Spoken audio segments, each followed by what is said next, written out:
Audio Jungle.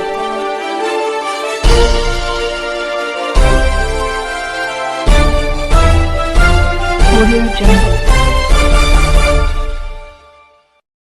अभी आप देख रहे हैं कंचन न्यूज। इसे लाइक शेयर सब्सक्राइब करना ना भूलें ताकि न्यूज का नोटिफिकेशन सबसे पहले आपके पास पहुंचे।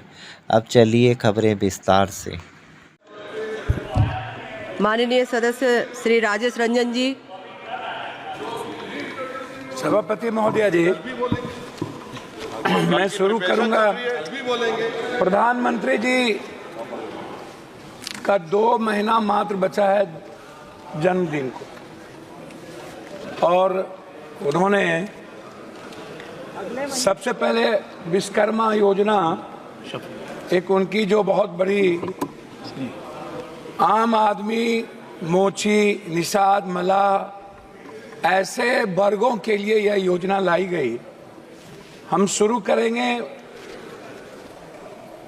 माननीय वित्त मंत्री से कि पुराने में जो आप skill, startup, make in India या आपने जिन जिन योजनाओं को लाया उस पर अभी तक कोई श्वेत पत्र नहीं लाई कि उस योजना का क्या हुआ। आपको रघुराजन जी के ऑडिट रिपोर्ट को भी देखना चाहिए। उसके बाद भी जो रिपोर्ट आई उस पर भी आप कभी इस सदन में आप नई योजना लाते हैं, नया बजट लाते हैं, पुरानी बजट पर कभी चर्चा नहीं करते हैं कि उस पर कोई इम्प्लीमेंटेशन हुआ या नहीं हुआ, उस पर कोई ध्यान दी गई कि नहीं। जिसमें श्रम संगठन 2000 में जहां देश बेरोजगारों के पढ़े लिखे नौजवानों की तादाद 54.2% थी, वहीं 22 में 65.7% हो गई। मेरा सीधा इस पे है कि जब आपने 13,000 करोड़ रुपया एक विश्वकर्मा योजना पर लाया, या जब आप कहते हैं कि मैं नौकरी के लिए 400 घराना, 400 बड़े कॉरपोरेट को मैंने कहा है कि आप बेरोजगार लड़कों को 5,000 अनुकंपा पर आप इसको इंटेंसिव दीजिए। मैं पूछना चाहूंगा ये इंटेंसिव कब मिलेगा? जब 40,000 लगभग कॉरपोरेट के पहले से उसके यहाँ काम करने वाले लोग हैं। तो 2 करोड़ की योजना में, 2 करोड़ की नौकरी में 25,000 एक कॉरपोरेट पर कहां से वो आएगा? ये जरा सा हमें बताएं। ये कौन सा झूठ वाली बात है बेरोजगारों के लिए? दूसरी चीज, रोजगार पर जब आप बात करते हैं तो इस देश में सबसे ज्यादा इंडस्ट्री किस पर है? वो है फूड प्रोसेसिंग पर, वो है पर्यटन पर, वो है टेक्सटाइल पर, बुनकर पर, वो है कालीन पे। टेक्सटाइल योजना पर इनका टैक्स कितना बड़ा आप उसको देख लीजिए कि टेक्सटाइल पर इन्होंने कोई छूट नहीं दी, कोई टैक्सेस नहीं दिया और टैक्स को बढ़ा दिया। जब हम टेक्सटाइल को बढ़ावा नहीं देंगे तो रोजगार कहां से डेवलप होगा? तो जब हम फूड प्रोसेसिंग, जो सबसे ज्यादा यूपी, बिहार या जहां पर भी दलहन तेलहन, जब हम बात करते हैं मक्का की, मखान की, दूध प्रोडक्टिविटी की, उसके चीजों की, उस पर टैक्सेस को आप बढ़ाए हुए हैं। आप जो सबसे ज्यादा काम करने वाली 70-80% महिलाएं हैं, हमारी बेटियां हैं, उस पर आपके लिए कोई नई योजना नहीं है। आपने क्या किया? आपने जितनी बजट लाई है, आप सीधा का सीधा कॉर्पोरेट। लेकिन जब हम बात करते हैं जो आम आदमी से जुड़ा हुआ है, जिसको सब लोग कह रहे हैं, इवन मंत्री जी हमारे गडकरी साहब ने भी जो हेल्थ से जुड़े 18% जीएसटी की बात की। हम अस्पताल को फ्रीडम दे रहे हैं, लेकिन जो आम आदमी की दवाई है, उसका जो इक्विपमेंट है, अल्ट्रासाउंड है, सीटी स्कैन है, एमआरआई है या जांच का विषय है, उस पर हम बोझ डाल रहे हैं। तो आम आदमी को कहां से बेनिफिट मिलेगा? अभी सबसे बड़ी बात क्या है, बैंक की जब बात आती है अध्यक्ष सभापति महोदया, तो बैंक क्या करती है? हमारे यहाँ बिहार में 100-200 रुपया वाला गरीब लोग बाहर में काम करते हैं, वो बैंक को 100-200 रुपया, 1000 रुपया भेजता है। बैंक मिनिमम बैलेंस के लिए 1000, 5000, 7000 रुपया काट लेता है। अब आप बताइए, क्या आपने इसको रोकने का कोई प्रयास किया कि बैंक उस पैसे के, जो मिडिल क्लास और गरीब का पैसा है, जो बाहर से अपने माँ बाप को भेजता है, वो पैसा ना काटे? ये इस पर आपने कभी चर्चा की कि बैंक जिस तरीके से आज बैंक आपका बैंक आपको कितना पर लोन देता है? आपने बैंक को क्या बेनिफिट दी, या बैंक को आपने क्या कहा?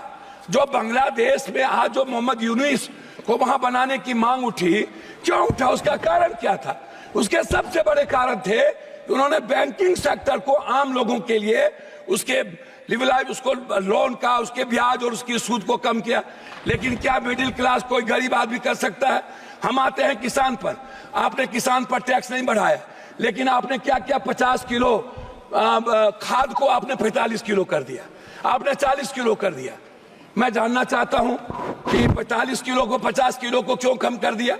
दूसरी चीज जो सबसे बड़ी बात है उसको मैं आपसे कहना चाहूंगा कि मैडम, बार बार रोजगार की बात होती है, बार बार यूथ की बात होती है, एजुकेशन की बात होती है। हमें आप मैडम बताइए, दलितों को स्कॉलरशिप मिलता था, स्कॉलरशिप में अब क्या किया गया? उस दलित के स्कॉलरशिप को रोक दिया गया।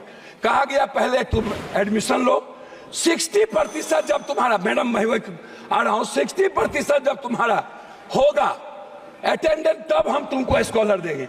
इस तरह मिनिमम मदरसे की आप चीजों को 2 करोड़ कर दिए। आप अल्पसंख्यक जैसे मौलाना आजाद जो फेलोशिप था उसको आपने बंद कर दिया। आपने बजट को आपने सीधा 117 करोड़ पर ले आए अल्पसंख्यक के लिए। तो जो आप सबका विकास, सबकी बात करते हैं नरेंद्र मोदी जी की सरकार। मेरा मैडम लास्ट है बिहार से। बिहार सरकार ने लगातार बिजली को लेकर के वन नेशन, जैसे वन नेशन वन एजुकेशन की बात उठती रही, वन नेशन वन हेल्थ जो हमारे राजस्थान की सरकार ने किया, बिहार सरकार ने 4 चीज आपको भेजा है। एक भेजा है वन नेशन वन टेरिटरी बिजली पर जो सबसे ज्यादा मांगा 4000 करोड़ रुपया बिहार सरकार पर अब ज्यादा बोझ पड़ता है। धन्यवाद। मैं कम कर रहा हूं, 70 पैसा मैडम, 70 पैसा एक आदमी पर पड़ता है। दूसरा, लगातार बिहार सरकार की ये योजना है हाई डैम से 40,000 करोड़ विद्युत परियोजना को बढ़ावा देना, हाई डैम, जिससे पूरा का पूरा कोसी, सीमांचल, मिथिलांचल को बढ़ावा मिलेगी। मैडम अब क्या हुआ इस बजट में? क्या आपने नेपाल सरकार से बात करके आपने हाई डैम बनाने की परियोजना की? एक तीसरा चीज बिहार सरकार ने कहा है कि हमको 15 लाख, एक मिनट, बिहार सरकार ने कहा है कि हमको उद्योग को बढ़ावा देने के लिए हमको 15 साल आप जीएसटी माफ कर दीजिए ताकि हम अपने डेवलप करें। आपका हमको नहीं चाहिए। चाहे डालमिया नगर, हमको आईएम की बात हमने किया पूर्णिया में, हमने आईटी की बात किया पूर्णिया में, हमने बात की मक्का और मखान पर फैक्ट्री की, आपने वो नहीं किया। तो आप उल्टे ही सारे के सारे मिडिल क्लास के पर जीएसटी का बोझ डाल दिया, आपने युवाओं पर, गरीबों पर बोझ डाल दी, आपने किसानों पर बोझ डाल दिया, लेकिन आप कॉर्पोरेट को सपोर्ट करते रहे।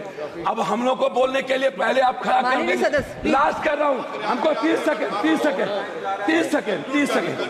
हम 30 सेकंड के लिए, 30 सेकंड के लिए कंप्लीट। मेरा आग्रह ये है कि कम से कम बिहार के लिए मेरा आग्रह आपसे है कि विशेष पैकेज, विशेष राज्य की बात हमारे मुख्यमंत्री करते रहे हैं, हम लोग मिलकर विशेष पैकेज वाटर, पर्यावरण और जलवायु और पर्यटन, सबसे विशेष पैकेज हम कोसी सीमांचल के लिए विशेष पैकेज की मांग करते हैं ताकि मक्का और मखान पर आधारित फैक्ट्री को डेवलप करें।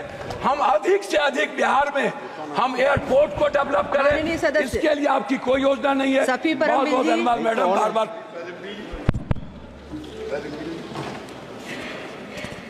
Thank you. न्यू अपडेट के लिए देखते रहिए कंचन न्यूज।